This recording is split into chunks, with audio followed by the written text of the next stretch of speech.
The first thing that you need to learn is what is a variable. You can't code anything if you don't use variables. What is a variable? A variable has three things. The variable has data type, it has a name, and it has a value. We are going to talk about the different data types in the following videos.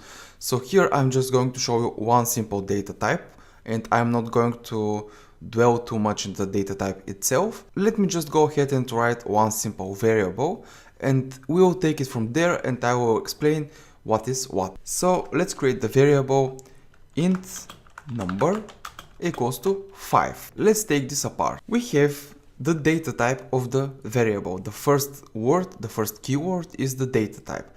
In this case, the variable is of data type int or integer. The integer data type is used for numbers. We are going to have a video specifically about integers where we are going to talk more about them. So for now, just remember that if you want to create a number variable, a variable that can hold some kind of number, you use the integer data type or the keyword int. This is your data type. Next you have the name of the variable. In our case, our variable name is number. This can be anything, as long as it's not one of the reserved keywords in C#. This can be 5. For example, equals to 5, it will still be okay. I'm going to show you a different example in a second. The third thing that your variable has is the value. So in our case, the value is 5. So we have an integer variable with the name number and a value 5.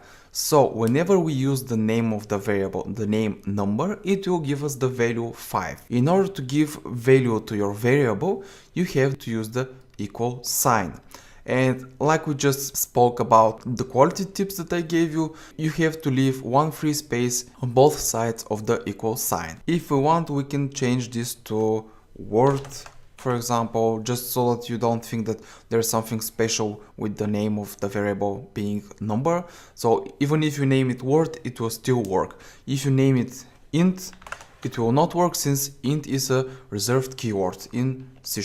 Now we can simply output this variable on the console simply by giving it to our console write line. We can simply say word here. So variables are mostly used to be passed around as an argument. So we said that this write line here is a method that is doing something. In our case, it's printing something on the console and it's printing whatever you give it in the brackets. In our hello world program, we gave our sentence in quotation marks. Here we're simply going to give it a number and we're going to give it through a variable. So if we run this project now, we should simply get the number 5 on the console, just like we did. Now imagine that you want to have this many times, and we're going to get many 5s. But imagine that now you want to change this number to something else. Let's say that you want to change it to 10. We change it in one place and it automatically is changed everywhere in the code, everywhere where we use this variable. And this is the point of the variables. You use variables to be easily able to track your values, your arguments around your code. They just make your life a whole lot easier.